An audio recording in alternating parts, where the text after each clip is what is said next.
So this summer, I felt this really strong prompting from the Lord to dive into having a conversation around special needs in the local church.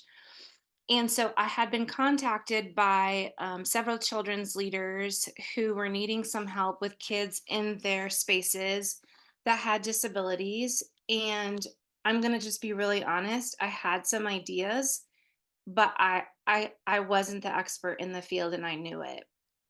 Um, and so I knew also that in every ministry context, children, youth, adults, there are all children with disabilities or teens with disabilities. Like they're in all of our spaces, whether it's cognitive, emotional, physical, whatever, they're in every single community. And so I just kept coming back to this thought of what can we do to just help us be more informed and have a conversation around loving these beautiful people so well in the local church. And so that's why we're here. So I want to kind of start a little bit by telling you an interesting story that happened to me when I was at a Live Wesleyan. And so this young family visited our church. Heidi knows this story. Heidi's from Live, and they had two boys with special needs. And it was their very first visit. And they came to me and said, do you have a place for our boys to go? And it was probably one of the most heartbreaking moments that I've had in ministry because I had to tell them that we didn't. And that family, the story goes on, and I'll tell you in a second, but they were so disheartened, like the look on their face, I could tell like they had tried other churches. It was the first time we had ever gotten that question and we weren't ready.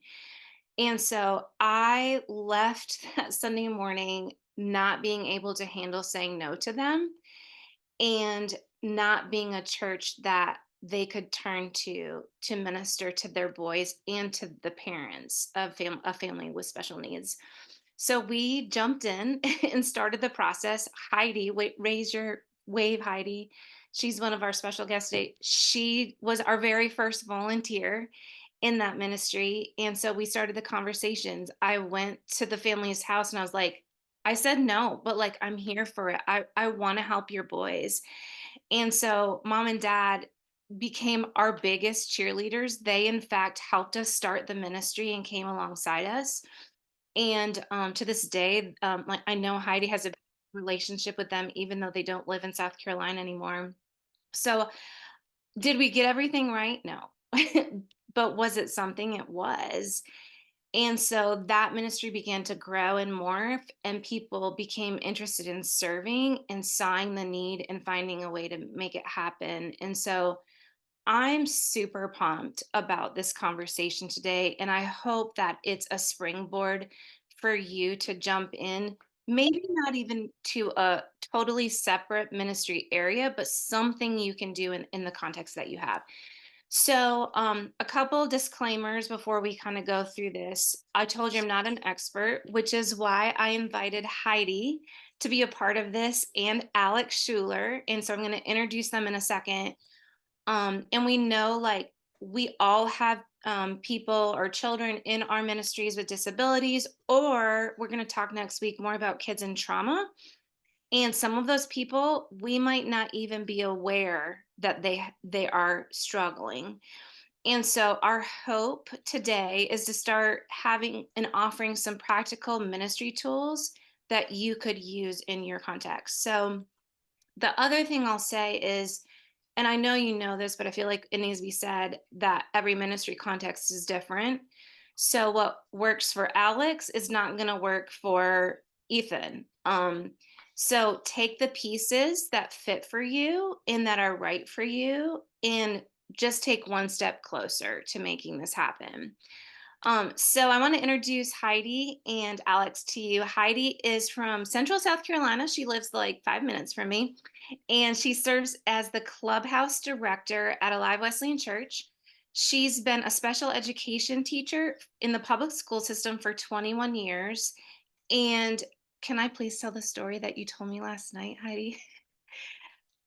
she was taking a half a day off to do this today, and her principal said, "No, you're not taking a day off. The church needs to know this.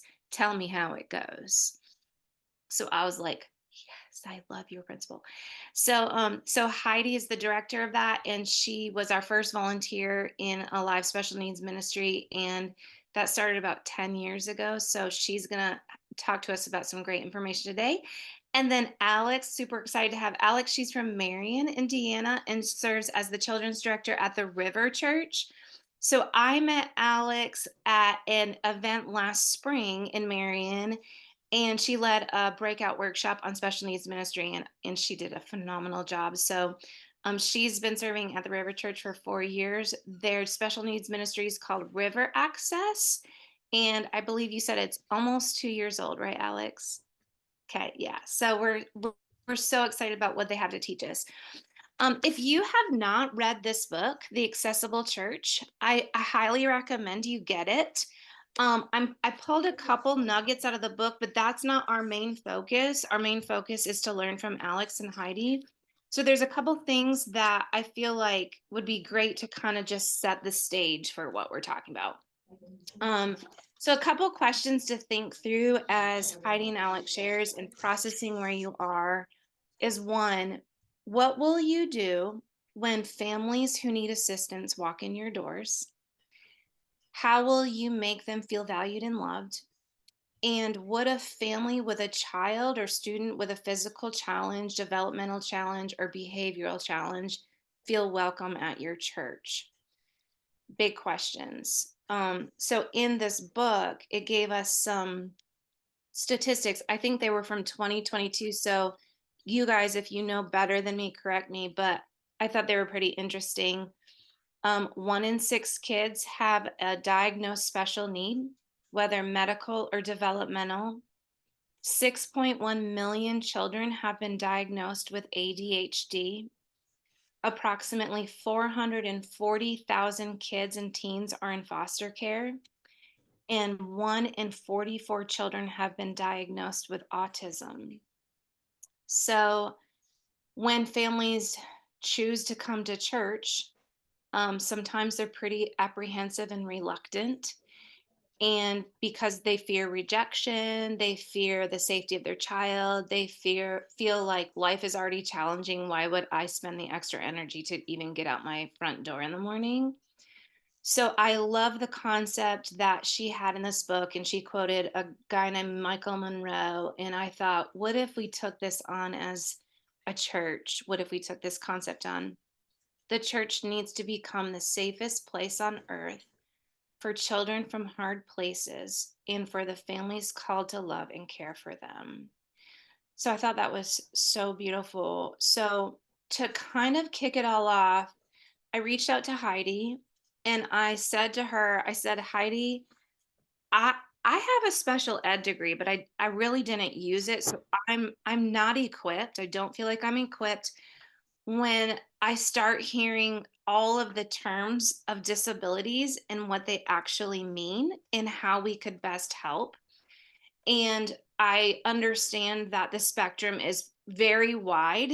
And so, like, one solution to to help one child may not work for another child. So, we get that that is huge.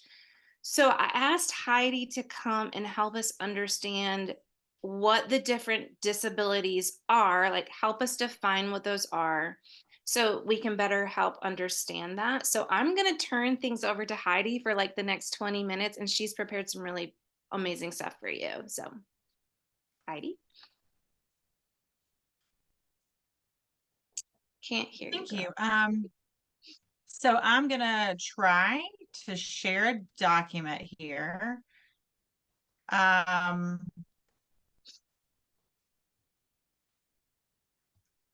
Was I successful in sharing that? It looks like I might be. Can you see that? Okay, great. Yes. I don't teach virtual school for a living and can figure out if I could share that. That's fine. Um, so like Steph said, my name is Heidi Ravenscraft. I taught middle, elementary, high. Um, my last adventure for the last 5 or 6 years has been virtual special education. So I teach at a virtual charter school through Clemson University and middle school because that's crazy. That's where I like them the best, I've decided. So I told Steph that I would basically give you like a 20-minute crash course in special education.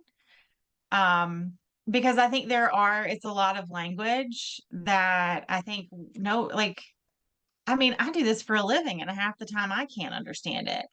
I will also put in the chat the link to the Google Doc, um, so that you can have that if you would like. It'll allow you to view it and then you can make a copy if you want to keep it. Um, so I just kind of made a document with like, okay, here's some words you might hear thrown around and like, what does it mean? And then how does it impact the church? Um, so the first one I put is a very educational term that you would not hear in the church world. You would really not hear outside of an IEP meeting, which just another piece of jargon. IEP, individualized education plan. So every kid with a disability who's served in the school system has an IEP that is updated once yearly with a big meeting. And that is what we like live and breathe by in special ed world. Like, are we implementing the IEP? Are we giving the things it says? And we're legally liable for that. In the school world, that's a legally binding document. Um, so one of the terms that you will hear in an IEP is least restrictive environment, LRE. So we talk about kids being in their right LRE. Are they in their least restrictive environment? And basically, what that means is that we want them with their non disabled peers as much as possible. And we want them separated the least amount as possible. And you're like, but that's a very educational word. Well, why did you include it in a presentation about the church? Because in the church, our goal should be to integrate them to the greatest amount possible with their non disabled peers, the same as we do it in school. And so I think kind of how that gives us like a breather and it kind of can like lessen some of our anxiety around church ministry for those with disabilities is that it's not always about a separate room. You're like, I don't have a separate sensory room. I don't have a like, okay. Okay. Like most of your kids will not need that separate environment. You can put that care in place in the age appropriate room with their non-disabled peers a lot of the time. So if they're successful in the large group classroom or in their 2-year-old room with the other preschoolers, they don't need to be separated to an outside sensory room with a one-on-one buddy. Like, so I want you to, like, if I could share anything, it would be to think of this as a continuum. And where where do you serve them in the church the best on that continuum? That it's not just like, let's not just go 0 to 60 and say, okay, you're in this buddy in the sensory room. Um, so that's just something I feel like really like we use it in the school world a lot, but I think the idea of it also is very applicable in the church. So I just kind of keep that in mind as we talk about the other disability areas. Something else that you'll see pop up throughout the whole document is the importance of communication with parents. So that is your best um, that is your best source of information. That is your boots on the ground. That they are your eyes and ears. They know that kid better than anybody. Okay.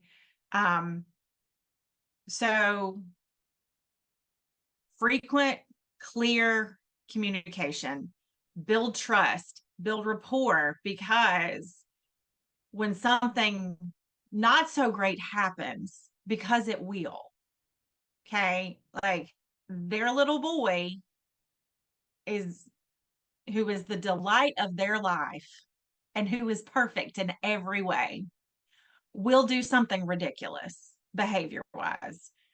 You will do something ridiculous as a volunteer or a leader. Something will happen that's not great. And you may need to have a frank conversation. But if you have established trust, you haven't, like, you have a relationship, they know that you are in it for all the right reasons and that you love their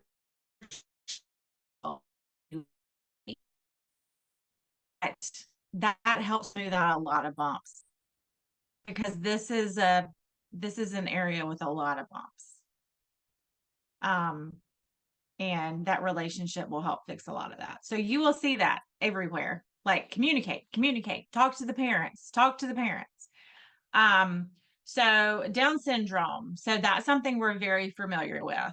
Um, so, and again, I think sometimes we don't realize that kiddos with Down syndrome can run the gamut between mild to very severe. Um, it there's a continuum that, again, you communicate with parents, like what are the needs. um Changing facilities, toileting may be a need past a preschool age with this population. um Communicate with your parents specifically, what are the needs, what are the needs with toileting and the bathroom and all that kind of stuff. um Sensory processing disorder. So we have information coming in all the time, and some of us handle it better than others. I am not a person who likes loud noises. Okay. So when I go to my sister's house, I find it very overwhelming. I get overstimulated. Okay. There's 3 children under the age of 4, and the TV's always on. It's a lot. I can't handle it. But I'm able to process that information and remove myself from the situation. Um, a kiddo who comes in with a sensory processing disorder is not may not be able to process and deal with that overload of information. All right. Most of our churches are going to be highly sensory experiences: lights, sound, people they don't know, people that are taller than them because maybe they're small, um, old ladies who want to come and give them hugs, and maybe they're not into that. Um, so church is a highly sensory experience. Um, Again, engaging in conversation with families. Okay, what are the triggers? Is it the light? Is it the sound? Is it the people? Um, I've had lots of kiddos who are not served in our program who I'm like, hey, why don't you use that back door to the church? Because that's not going to be as loud. Or, you know, at our church, who knows? You may drive up on a Sunday morning and there may be a taco truck out front. Who knows? Okay. We just like to have a good time. And so if I get to church early and my husband is the facilities director and he knows this, he'll be like, hey, warn your kiddos. We've got this out front. This is big. Like, it's noisy, it's loud, it's distracting. And that might be a day where I'm like, oh, maybe we need to use the side door. Maybe I need to warn these families. And again, they may be families that are not served directly in our ministry, but I know these kids struggle with those things. Sensory tools. I put that in this category with sensory processing disorder, but that's something that could apply to lots of disabilities and lots of kids. So one thing we do at Alive is we have a little bag with that particular child's sensory objects. Um, and we put, it's like a little pencil pouch, and we just have their name on it, and their sensory toys are inside there. One, that's because they put them in their mouth, and that grosses me out. And I don't want to have to clean them every Sunday. So we put that in there. Um, but a lot of our kids come with very specific sensory objects. So the parent will say, "Oh, I brought that in their bag." I look at it, I snap a picture of it, and then I go to Amazon and I get the same thing for the church. Um, so that we are, oh, you like that necklace? You have a sensory necklace. Okay. You use a Rubik's cube. That's great. Like whatever their thing is. Noise canceling headphones. We have just a whole line of them in our little room at Alive, and we loan them out all the time to people, just random people. Um, I may see a teenager who isn't one of our kiddos, but like obviously is having trouble in the service. We'll go get a pair of noise canceling headphones. Um, so I'm going to look at these next three together: orthopedically disabled, deaf or hard of hearing. Sorry for the typo there. I just noticed that. And visual impairment. These are things we're all pretty familiar with. So I'm going to kind of lump those together. But disabilities of um, their physical state, so bones, joints, muscles. Think muscular dystrophy, cerebral palsy, maybe some type of trauma, and there's a long-term injury from that. Deaf or hard of hearing, obviously there's some type of hearing loss, visual impairment. So with OI, with orthopedically disabled, accessibility is clear here. Like this is the key that is really the issue. Um, we had an older gentleman come into Alive a few weeks ago where, I mean, I say older gentleman, he wasn't much older than me, which, oh, that hurt a little bit. But he had like a traumatic brain injury, and he had came with a nurse, and was in a wheelchair. And so he asked my husband about restroom facilities, which my husband knows that building inside and out, but he was like, what do they need? Like, what needs to happen? What do I need to tell them? And so this gentleman, I had a cath, was a nurse, so he needed a bathroom big enough for a wheelchair and a second person.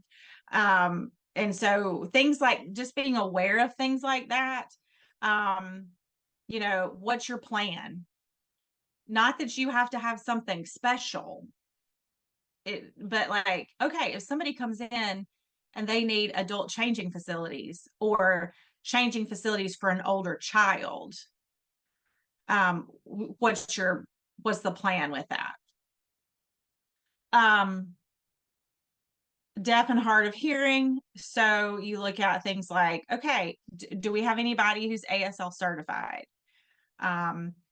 And I will say, I learned last week that there are several universities that offer like level 1 and 2 ASL training for free. Like I have some middle school students who are already working on their foreign language credit for high school by doing free ASL. Um, and they translate in their churches. So I think one was like the Oklahoma School for the Deaf, maybe. Anyway, a simple Google search should find you some information on that. But that to me was really interesting. And utilize your university access. See where are people getting trained for that. And is there a college student somewhere who needs some volunteer hours and maybe a lunch on Sunday after church to help translate if you need that? So be creative. Use closed captioning and subtitles when possible. I think about even in our children's ministry with the music. Are we providing closed captioning and subtitles? And closed captioning and subtitles is a lot more useful for kids more than just deaf and hard of hearing. It really helps with reading comprehension. So when we get down to talk about learning disabilities, um, that is like them hearing it and seeing it at the same time, like you're activating two modes of learning. And that's going to help you be able to um, just input that information better. And then visual impairment, there are a lot of disability categories where I would suggest to you that they get a visit prior to their first visit, where they get to come and walk around the building. This is one of those where that, hey, you're planning on coming on Sunday? Great. You mean meet you there on Saturday or Friday afternoon, and you can walk the building, especially kids with a more severe visual impairment. And then this is one of those areas where you may have to prepare for a possible service animal. Again, this is one of the service animals are one of those things where my husband has peppered me for information as a facilities director. What does that vest mean, Heidi? That dog doesn't have a vest. What does that mean? Um, so um, have a plan for that. That dog's got to go to the bathroom somewhere, just so you know. Like, you got to have a plan. ADHD, we're pretty familiar with that as a culture, I think. And just be aware that in church, you're asking kids to maintain attention for over an hour. And that's a lot for some adults. That could be a lot. With ADHD, look at chunking your service, changing your pacing, perhaps, if they do have a buddy. And again, our buddies, I haven't really talked much about like when do they need a one-on-one. Well, you think about it as that continuum. So if this behavior or this disability or this delay is severe to the point where they need a buddy, like wherever they are on that continuum, then that's what you provide. But there are also lots of ways that you can serve this population without that. And one thing we're jumping into at Alive is like, okay, small groups, like one-on-two. Like what if we offer, what if we have kind of a reverse inclusion situation in kids ministry? We have one of our clubhouse friends with, you know, two non-disabled peers their age, and they're in a small group together. Like, how are we grouping them together? Again, to make it where they are in the least restrictive environment possible. Oppositional defiant. So a student, a kiddo with ODD, you are most likely going to see it with something else.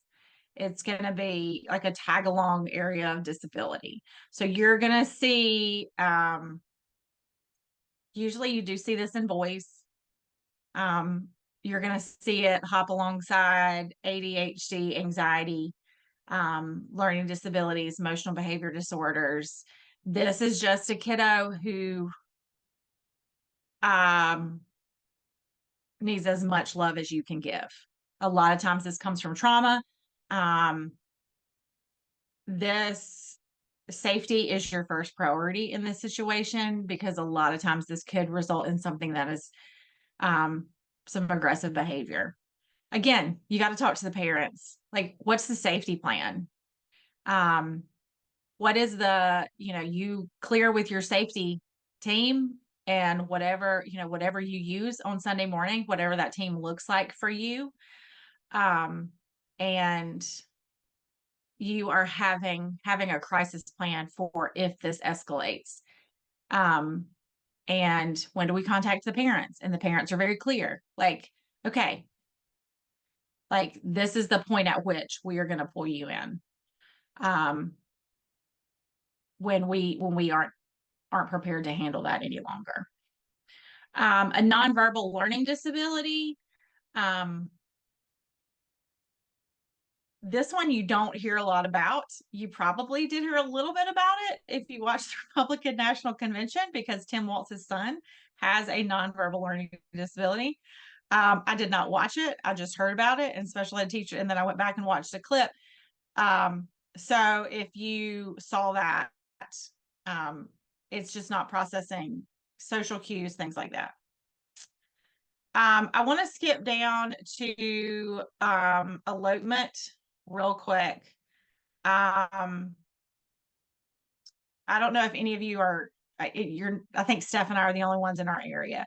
But if I could push anything home right at the end here, um, we had a student, an 8-year-old at a local school last week who had autism, ran out of his classroom, ran out of a field. They found him 4 hours later in a pond.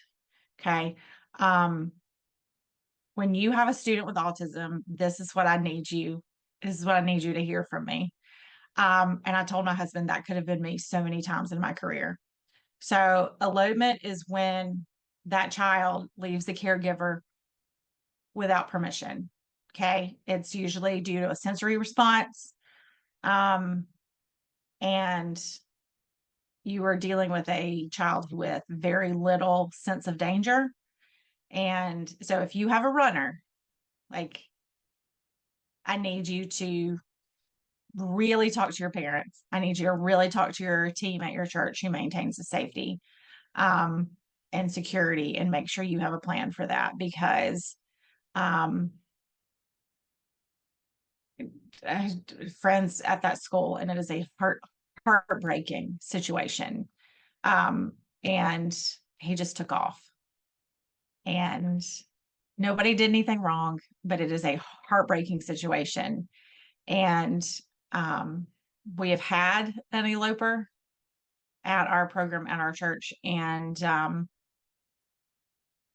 fortunately, our guys in the orange shirts who do security um, grabbed our kiddo at a door. Um, and so that is just one thing. I just really have a plan for that. Um, so again, there's a lot of that we didn't talk about because I run my mouth too long. But if my contact information is at the bottom, if you ever have any questions or if I can ever be any help, please don't be afraid to reach out. Um, and if there's something on there I didn't get to and you're curious about it, I'm more than happy to answer any questions. So thanks for having me. This is amazing. The resource that you've provided, whether someone's on this call or not, is so good, for us to go back to and really just help ourselves learn this terminology. And I love how you talked about what the church can do and how we can just incorporate this in the church and some of those strategies for that, Heidi. Like, so good. I wish we had like 2 hours to talk about this. um but this is incredible. And please make sure that you print this out or whatever. So we'll have some time at the very end for you guys to ask questions, but I'm going to kind of turn things over to Alex, who, Heidi, if you would stop sharing your screen. There you go. So Alex is familiar with creating a special needs ministry. And so she's going to kind of share the nuts and bolts about what it looks like to set that up, some ideas for a sensory room, what it looks like to communicate and partner with parents, volunteers, all of those kind of things. And so Alex is amazing. I can't wait to learn from her again. Awesome. Well, I'm super excited to have the privilege to share with you guys. And Heidi, that was incredible information. And it's going to be a resource to so many people. But I don't know if everyone here would consider themselves like an expert at that vocabulary and that language. And so I encourage you all not to feel intimidated by that, but use it as a resource so that when a parent walks in and say, oh, my child suffers with oppositional defiant disorder, you can say, okay, I think I've heard about this. And then you go back to that sheet that Heidi's created and you have that information right there. No parent expects you to be an expert on the diagnosis that their child has or anything. They just want you to be open to learning their child and learning their behaviors and accommodating them as best you can. Stephanie kind of told you I am newer to children's ministry, but I am an educator at heart. And so my master's is in special education and my husband's a behavior consultant. So the special needs population is very important to us. And so we created a ministry at the river called River Access. And the goal of River Access is to make the gospel accessible to all people. And when we think about all people that our ministries impact within family ministry, within kids ministry, it's not just the child, but it's also the caregiver or the parent. And then it's also their peers or their siblings, their typical peers. So it's everybody. It's we're providing the gospel. We're providing a church experience that everyone can encounter Jesus on Sunday mornings and be equipped with things to go out throughout their week to encounter him all 7 days of the week. But a scripture I love to point out to kind of like paint this picture is Mark chapter 2, verses 1-5. And it's where the friends bring their paralyzed man to Jesus. We all know this story, but I want you to think about it in the fact that like those friends, we all know the story, right? Like they couldn't get to him and he's paralyzed, and I don't think I need to recap it, but we all know the story to save time here. But bottom line, those friends made accommodations for the paralyzed man to get him to Jesus. They removed the obstacles to get their friend to Jesus. And that's what we as pastors and as ministers of the gospel, that's what we have to commit to doing for everyone, no matter their ability, no matter their, no matter, period. That's it. No matter what, we got to remove the obstacles. And so I think like one of the things that I want to challenge you today is thinking about your ministry area. And maybe you don't have something like River Access, or you don't have a sensory room, or you're thinking like, we just have one room, or we meet in a basement and that's what we have. Well, that's okay. You make it work, and you're gonna accommodate the children with the resources that you do have. But I think something that I've learned, if we choose not to reflect, or if we choose not to assess our current situation, our current circumstances, then we kind of forfeit the opportunity to grow. And so I just want to encourage you guys as I'm going to try to quickly unpack some things that I have so that we have time for Q&A, because I know every situation is unique. And I want to give you time to answer those questions. So as I'm talking, kind of reflect on your space as well. One of the things that we have in River Access, or when we get a child with special needs, we have a care info sheet. And so that info sheet would go to the parents and they would fill out like, what are there any food restrictions? A lot of times kiddos with special needs have food restrictions because red dye makes them even more energetic and all the things. And so there might be certain food restrictions. So we're asking more specific questions, and we are asking hard questions. So you have to have courage to ask hard questions. You don't want to just beat around the bush and not ask questions because you feel like you're going to invade their privacy. Trust me, it's already been invaded. Like they already are taking a step out to come to the church. They're already taking a step out to come and approach you to try and check their kids into children's ministry. And so just kind of meet them where they are and just ask the questions that you need answers to. And if they're not comfortable answering them, then that's okay. That's also okay. Okay, I just wanted to make sure that I could care for your child the best that we could. And so the pure intentions are there. And I think all parents of kids with special needs would rather you ask questions than rather you assume that you know kind of what they're dealing with. I also want to talk about the fact that I think Heidi was kind of beginning to touch on like trauma and things like that. Kids with trauma, sometimes it's not just a learning disability or a diagnosis of autism or whatever it might be. It's also kids who have gone through traumatic experiences, gone through foster care, gone through divorce at home, gone through a whole host of things that could lead to different behaviors in a church setting or situations that might be like triggering to them. And so keeping in mind that accommodations are not just reserved for those with special needs, are not just reserved for those with like, parent tells you they have an IEP at school, so they need an IEP at home. Well, there might be some like typical school kiddos who might need accommodations in your ministry so that they get the best experience possible. I had a kiddo who had no diagnosis yet. She's actually in the process of getting one now since we've talked, since I shared this with Stephanie in the spring. But at the time, she didn't have any diagnosis, but I just had a bold conversation with her parents of, hey, she's exhibiting some behaviors and some defiance. And I just wonder if I could have your permission to provide some accommodations for her. And I say that because you want to make sure you have permission to provide accommodations. You want to make sure you have permission from the parent to provide a unique tailored experience for their child. They may not want that. They may not want them to be pulled out to be, taken on a walk with a one-on-one buddy, or they may not want them to go to the sensory room or to go to river access, whatever it might be. And so you want to make sure that you're having conversations with parents.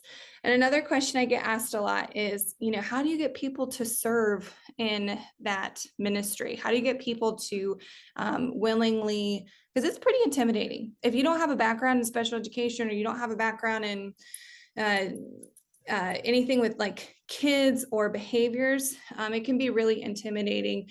And so you're probably going to roll your eyes at me, but first I would make sure that you're praying for a team that is going, oh, look at that little bubble. It just did that. Sorry, got distracted. Totally distracted right there. That little bubble just threw me, guys. Threw me. I am a kid at heart. Anywho, yeah, everybody's going to be trying it now. Maybe you didn't even see the bubble. I don't know. Regardless, ask people to serve in your ministry, in your special needs ministry. We sometimes get intimidated, or we think our people might be intimidated, but chances are there's a professional in your church body that has a skill set that is just using it 5 days a week instead of 6 days a week. And we can remind them that those are gifts that could be used for eternal impact. The way they're using them 5 days a week is incredible as well, but we would love to see them use their gifts for eternal impact on Sunday mornings, so that those parents can know that their child is well cared for, so that they can go to service. When you serve in kids ministry, and specifically when you serve in special needs ministry, those parents do not get, they get respite, but they don't really get respite. They just don't. Like, they are caretakers 24/7. And if we can give them 1 hour, praise God. Even if it's really not a successful hour every week, I don't even care. We gave them 1 hour, and we did our best, and we served the family well. And so I think make sure you're praying for volunteers in your ministry, because there was one gal I had, she was a hairstylist, and she said that I had been praying about it for a while, and she reached out and she said, you know what, I just kind of felt like the Lord said, you need to serve in special needs kids ministry. That's what you need to do. And I was like, well, I am so glad the Lord said that to you. Come right on, join my team. I'm going to train you. And that's the thing. She had no training. She was a hairstylist. She liked kids. I wouldn't even say she loved kids, but she liked kids, and she just was being obedient to what the Lord had called her to. So make sure you're praying for those leaders. There are all sorts of things. I'm sure if you guys are plugging into this special needs ministry cohort, you have fidget toys, sensory tiles that you can step on, and things with like bubbles on them that I wish I had things. I'm in India, I'm at a conference right now, so I don't have any of like my stuff to show you. I would love to be in my space to show you my space, but also you don't have to have things, and you don't have to have space to be able to have a special needs ministry. You just have to have a willing attitude and the courage to try. And so I want to encourage you, and I'm going to wrap up so that we can have time for Q&A, but there are 3 things super quick that I want to remind you of before we get done here.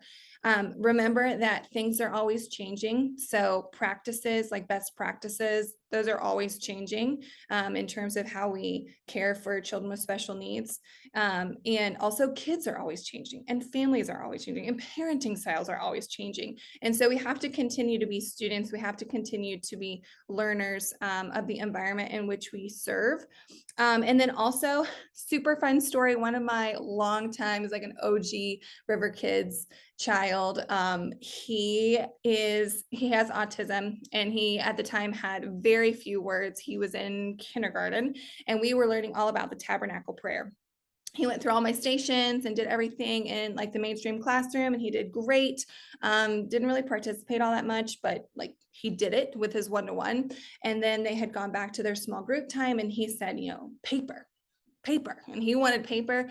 And that little dude illustrated every piece of the tabernacle prayer. And he went through and he used his broken language, but that's quite all right, and explain every bit of the tabernacle prayer. And so my reminder there is that I have made a promise to myself, and my team knows this, that we will not be the limitation for the Holy Spirit. We won't be the limitation to say like, oh, we don't have a strategy for that, or we don't XYZ, we don't have this in place. Ask God to equip you, and He will. Or ask God to speak to your kids and throughout your ministry, and he will do that. I'm confident of that. And then Heidi spoke to this too, but inclusion is the priority. I talked about sensory room, and I talked about river access, and we do have those accommodations for our kids, but usually, almost always, those separate environments. We do have a couple of kids who are pretty physically aggressive, and they're older, 10 and 12. And so that becomes a greater responsibility, where we do have to make sure that they have a space to go, that they can be removed from their typical peers, just to keep everybody safe. It's not a punishment. It's not anything, and that's not always the case. There are some Sundays that they do great, but there are other times that we need to have different measures in place. And so just a reminder that inclusion is always priority, and those families want inclusion as well. They want to be treated. We want to try and treat those parents and those families as closely as we can treat, the same, but different. We don't want to single them out so much that they feel like, oh, my church experience is just wildly different than the average mom or dad. So that's like a rapid fire. That's like my presentation in a real fast format, but we've got a few minutes for Q&A. Yeah, amazing. I think like, I don't know about anybody else, but the whole inclusion is a priority almost takes the weight off.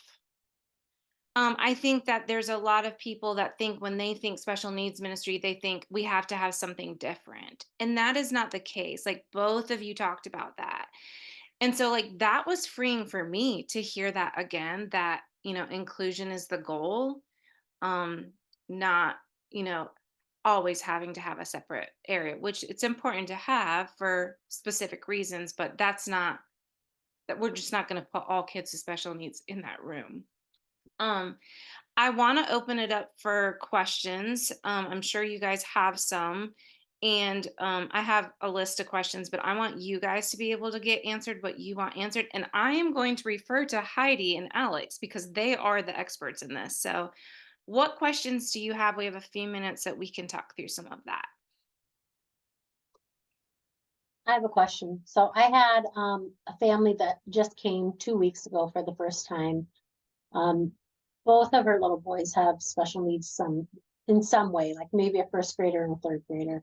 One has a hearing aid, he's pretty fine, and the other one, somewhere on the spectrum, but has a lot of difficulty with sound.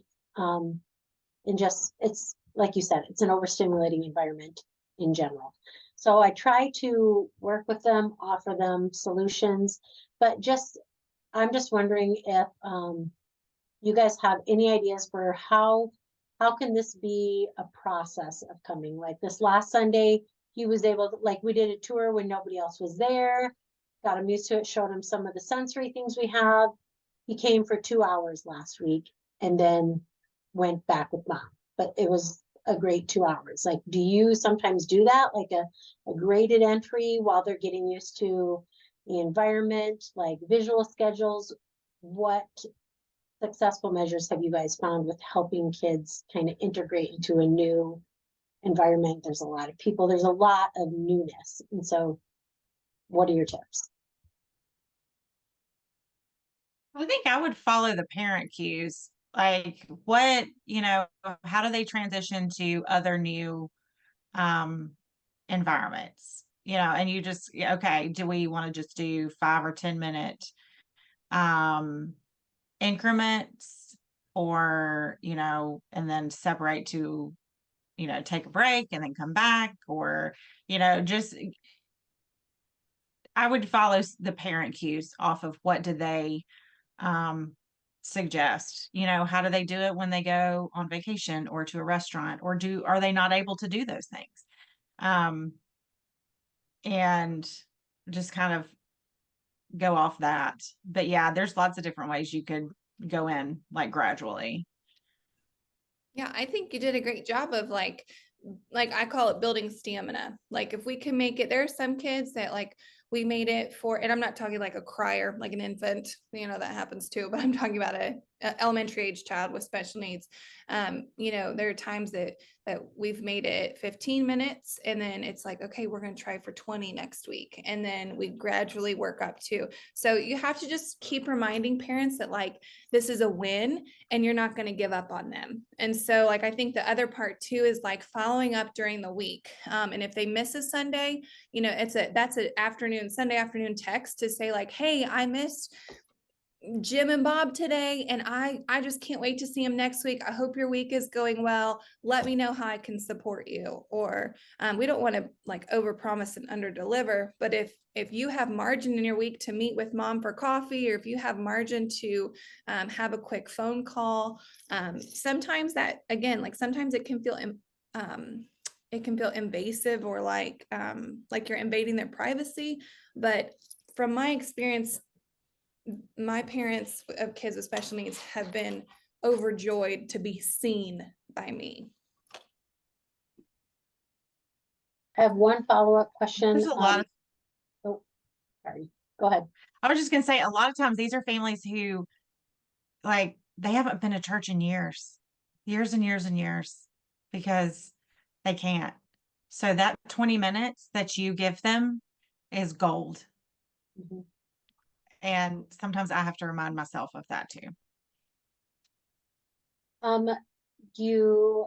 Alex, you spoke about a care info sheet for special needs. Would you have an example of one of those that you could post? Yeah, for sure. I can't get it to you right now, but I'll get it to Stephanie so that she can get it to all of you, if that's okay, Stephanie. That's perfect. And I can send out Heidi's form and everything so we all have it and are on the same page. Anything you two can send us, we'll make sure and put it in a place where leaders can find it easily and get to it. Awesome. Any other questions? I have one. As we talk about inclusion in classroom being the goal, we have some students who are a decent amount beyond their elementary peers in our classrooms.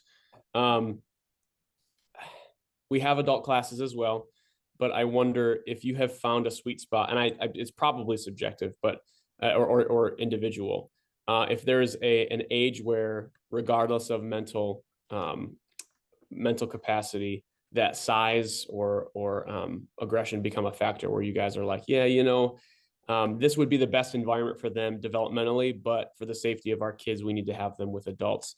have you found that have you found that there's kind of a, I don't know if there's something that's consistent that you have found that works for that? We've got a few that we're kind of like talking about, like, where should they go currently that serves, but not just them, but also our other students best. Great question. Yeah, I think it, like, I think it's both. I think it can be subjective and objective, because bottom line, I don't want a 13-year-old boy in with my third grade girl. It just, as a parent looking in the room, it poses a safety issue, a concern. Not that there'd be any ill intent, but we just have to be wise. I have a couple of kids who, so at the river, we have even middle school programming. So we have what's called middle school mornings, and 6th through 8th grade have their own service. They don't go to the worship center. And so I have a 7th grader that's still with me, but he is nonverbal. Oh my word, it did it again. The thumbs up. He is nonverbal. I just got to sit on my hands. He is nonverbal, and poses low risk. He has been in the ministry for 4 years now, so he knows his peers at 11:30. They know him. They know his behaviors. But then there's also, like, on the flip side of things, we have a junior high, and that within that middle school group, we had a high school student that was staying down in middle school, and that just becomes not good.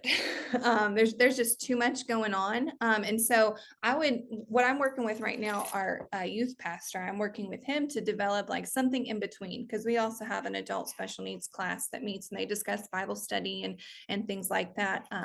But working with him to develop something that is like a small group, that they still get that community piece, inviting some of their typical peers. Like, so our youth pastor has like a leadership team in junior high. And so they, maybe some of those kids can come sit in on that small group setting. Right now, it's also about like, we have like 2 kids that fit that. So fit that, demographic in middle school. And so how are we going to tailor a whole nother ministry area to students who need this modification? So now what it looks like is that one of our youth pastors leaders is going to service and sitting in what we call the gathering place, where you can watch the service digitally, so that it's not overstimulating, it's not too loud, and if they need to go take a break, they can go take a break, but they're still supervised in a public setting. It's not like a one-on-one by yourself kind of thing. I think it gets harder as they get older. And they're older, but they're still kids. And so you don't want to put them with your early childhood kids or your elementary age kids. So I think it can be subjective and it can be situation based. But once you reach high school, you got to figure something else out, because you just got hormones, you got all sorts of things playing into. I mean, it's just the reality of it. I don't know if that helped. I think it depends on the disability. You will see a lot of certain behaviors that become socially inappropriate with certain disabilities. So your 14-year-old with Down syndrome is going to be very different than your 14-year-old with autism. A lot of times, like if you're looking at like a cognitive delay. So it's, for me, I always look at it's the battle between age appropriate and developmentally appropriate. And so like Alex said, at Alive, we have some parameters. Okay, at 14, this is how we transition. This is kind of how we, but there's some leeway in that based on their size, their behavior, their goals. Like, what are the parents' goals? Our 2 older kids we have right now, our goal is successfully integrating them into the worship experience with their families so they can worship as a family. And so that is the goal we work towards with them. So we go into the service with them, whether that's the large service or it's the family room. But we intentionally set these goals very clearly with our older kiddos so that parents are like, okay, this is what we're working towards. Yeah, thank you. I like that. Making sure that you set the goal with the parents. That's good. Thank you. And sometimes that's hard because sometimes it's like, oh, but I really like this break. Yeah. Oh yeah, I get that, but like your kid's 21 and like I can't keep him in there with the fourth graders. Like we love him. He loves them. I know he loves to dance. It's a great time. However, we gotta change things up a little bit. Great question, Ethan. Any other questions that you guys have? I have a question. Sure. Yeah, I'm off mute. For a smaller church, our kids ministry runs 10 to 15 most weeks. One class, yeah. But I actually would have the volunteers to start something like this. My wife has a background in special education. I have a background in education. My mom's a certified ASL instructor, interpreter. We have 2 other special ed teachers at our church. So I got lots of adults, but and we all have a passion for this. I was very, very enjoyed this information very much. Thank you, by the way. But how do you go about starting something like this when you don't, maybe we've had a couple kids visit from time to time, but I mean, do you put it out there in the community somehow? Hey, we're starting this special needs. Is it a Field of Dreams, build it and they will come kind of thing? What would you suggest for a small church starting out something like this? I definitely think that if you build it, they will come. Something about the parents of special needs, the community, like they are tight knit. And if you've got something that's serving their family, they're going to tell their friends, and then their friends are going to tell their friends, and so on and so forth, and so on and so forth. Our River Kids served like 2 kiddos regularly with special needs, and we've grown in 2 years to serving almost 20 kids with special needs, meaning like diagnosed, they need set like a plan at church to be successful. And so I definitely think by I don't know if your church runs social media or something, but you could do something like that you're starting a new ministry. I would just make sure you have a plan in place, because if you build it, they will come, and you better be prepared for them. And something we have done is, I'm a teacher, and so my friends are also teachers. And I have gotten in touch with some of our local, like self-contained teachers at elementary schools. And like one in particular, like she does a quarterly lunch for her parents to give them like a chance to get together and kind of be a community, because it's a pretty severe, profound class. And she was like, do you guys want to do lunch for my parents? Yes, we will do lunch for your children. And we will come tell their parents all about Alive. Like, we have also gotten a lot of our kiddos, even just the ones who visit regularly, through special events. So our church has a big egg hunt. We do a sensory friendly egg hunt. We do a Christmas event. We're going to do a sensory friendly event. And we market that to our local schools. And so you find out who a couple of those self-contained teachers are in your local school district who have the kids who most likely are their disability is going to stop their parents from being able to attend church, and you will find your people. And they talk like, it's worse than, I grew up in a church of 75 people, local Wesleyan church. My mother is still there. My great grandparents founded it. Okay. And there was a group of old ladies who knew all my business before it ever happened. Um, and so sometimes I'm like, these special needs parents, like they are like that. Like they know things before they happen and they tell each other before it happens, and they are each other's people. Like they are tight. So you get one, you get them all. Every last one of them. Thank you. Heidi, you mentioned sensory friendly events.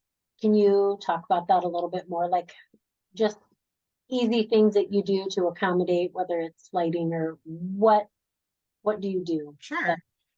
So pretty much in any church event where it is a family event where there are going to be kids there, we will offer the sensory room staffed just as a quiet place. And so we have that at all, pretty much any large church event. But so we do an Easter egg hunt that is huge, huge.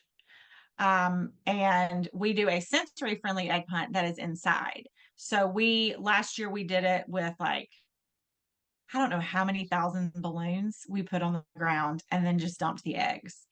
And it was quiet. We did it in a dimly lit room inside. And the kids could just walk through the balloons and look for the eggs. Super easy. Super, super easy. The worst part of that is cleanup. Honestly, like getting it together is not a big deal. Do not ask ninth grade boys to help you clean up because they will pop every last one of them and leave them on the ground. And don't buy the balloons with glitter inside. That's also a disaster. But like it's again, I'm married to a facilities director. Somebody's gonna have to clean that up, and it's gonna be my children. So just that's a quiet, sensory friendly event. And we do a similar thing at Christmas where if we have like what we call our jingle jam, so like the big loud event, we might run smaller stations in our kids area of sensory boxes or sensory tubs and stuff like that. So we're providing an alternative to the main thing. So good. I feel like there's so many things we could continue to talk about. So I think both Alex and Heidi have said that they would be willing to give their emails, right, guys? And they're not going to say no now. And if you have further questions, please, please, please, they're fantastic resources for you. So I do want to remind you real quick, next week is one more session of this. And so Heidi will be back. She's going to talk more specifically about the clubhouse ministry that they've set up. And then we have two other people that will be on next week. One is a board certified assistant behavior analyst. She's going to talk to us about just some tricks of the trade in helping either de-escalation or helping with some behaviors.